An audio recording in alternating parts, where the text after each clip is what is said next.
চলে এসেছি রোজকার মতো আজকে আবার একটা রেসিপি নিয়ে। আজকের রেসিপিটা হচ্ছে মাছের কালিয়া। তো হ্যালো এভরিওয়ান, কেমন আছো তোমরা সবাই? মিঠুন মাম্পি ব্লগে তোমাদের সকলকে সুস্বাগতম। যে যেখান থেকে ভিডিওটা দেখছো সবাইকে অনেক অনেক ভালোবাসা জানিয়ে আজকের ভিডিওটা শুরু করছি। তোমরা যদি চ্যানেলটা নতুন দেখছো তাহলে প্লিজ চ্যানেলটা সাবস্ক্রাইব করে পাশে থাকা বেল আইকন ক্লিক করে দিও। আর যদি আমার আজকের ভিডিওটা তোমাদের ভালো লেগে থাকে একটা লাইক কমেন্ট শেয়ার করে দিও। তো চলো ভিডিওটা স্কিপ না করে পুরোটা দেখার রিকোয়েস্ট রইল।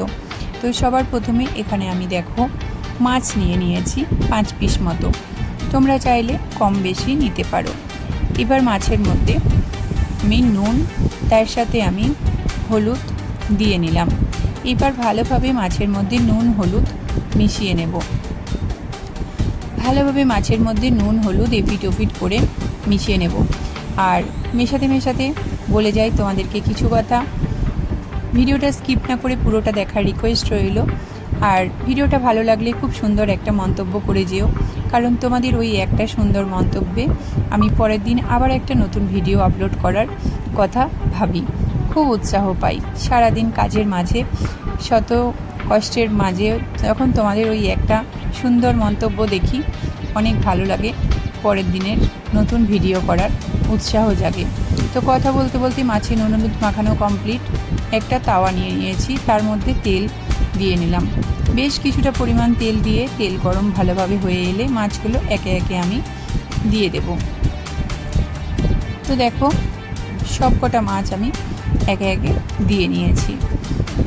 মাছ আমার এক পিঠ ভাজা হয়ে গেলে আমি উল্টো পিঠটা উল্টে দেব। এপিঠ ওপিঠ সুন্দর করে মাছ আমি ভেজে নেব। দেখো মাছ আমার ভাজা হয়ে গেছে, একটা প্লেটের মধ্যে মাছটা আমি উঠিয়ে নেব। এবার রান্নাটা শুরু করব। তো সবাই ভিডিওটা স্কিপ না করে পুরোটা দেখো।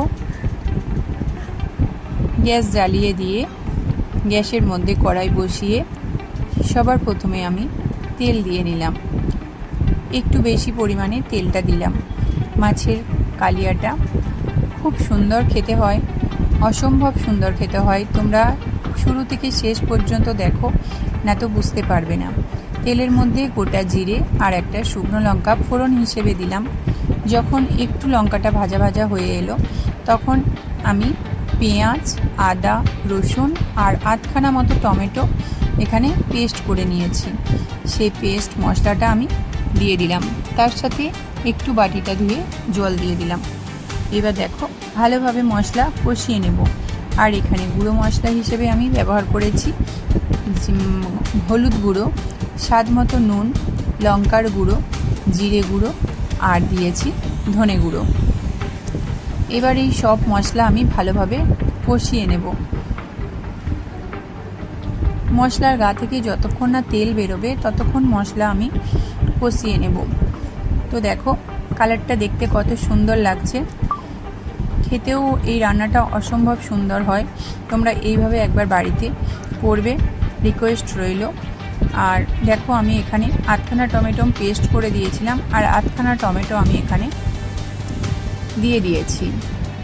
আর টমেটোটা দেওয়াটা আর ভিডিও করে ওঠা হয়নি, স্কিপ করে গেছি, ভিডিওটা ওই সময় করা হয়নি। তো টমেটো দিয়ে আর কিছুক্ষণ মশলা কষেছি, দিয়ে তারপর টমেটো যখন একটু ঢলো ঢলো হয়ে এসছে তখন দেখো এই কারি পাতাগুলো আমি দিয়ে দিয়েছি ওপর থেকে ছিটিয়ে। এই কারি পাতাটা দিলে রান্নাটার স্বাদটাই পুরো পরিবর্তন হয়ে যায়।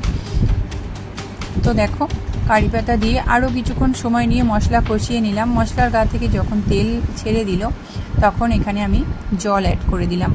তোমরা যে যেরকম পরিমাণে গ্রেভি খাবে সেরকম পরিমাণে জল অ্যাড করবে। আমি একটু জলের পরিমাণটা কম অ্যাড করেছি, কারণ এখানে গ্রেভিটা যতটা কম হবে মাছের কালিয়াটা ততটা টেস্টি হবে। বেশি জল জল হলে রান্নাটা অতটা সুস্বাদু হবে না। তো দেখো এবার আমি ভেজে রাখা মাছগুলো সব একে একে দিয়ে দেব। তো সব কটা মাছ আমি এখানে দিয়ে দিলাম। এবার আরও কিছুক্ষণ সময় দেখো একটু নাড়াচাড়া করে নিলাম মাছগুলো যাতে জলটার মধ্যে ডুবে যায়। সেইভাবে মাছগুলোকে একটু ডুবো ডুবো করে দিয়ে আমি একটা প্লেট দিয়ে চাপা দিয়ে দেব। চাপা দিয়ে রান্নাটা আমি 5 থেকে 7 মিনিট মতো রান্নাটা আমি হতে দেব। তো দেখো 5 থেকে 7 মিনিট পর ফিরে এসেছি।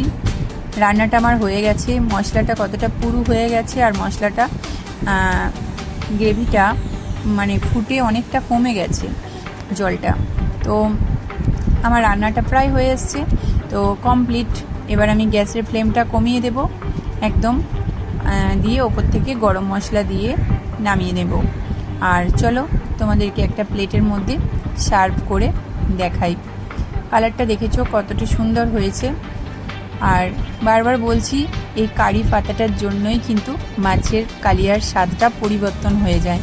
তো চেষ্টা করবে অবশ্যই কারি পাতাটা ব্যবহার করার। তো এই ছিল আমার আজকের ভিডিও।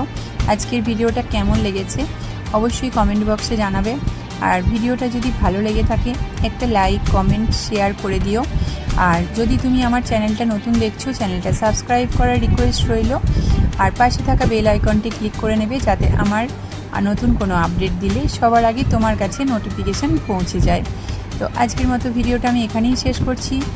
বড়দের প্রণাম, ছোটদের ভালোবাসা দিয়ে সবাই ভালো থেকো, সুস্থ থেকো, সবাইকে ভালোবেসো আর সবাইকে অনেক অনেক ভালো রেখো। তো আজকের মতো টাটা।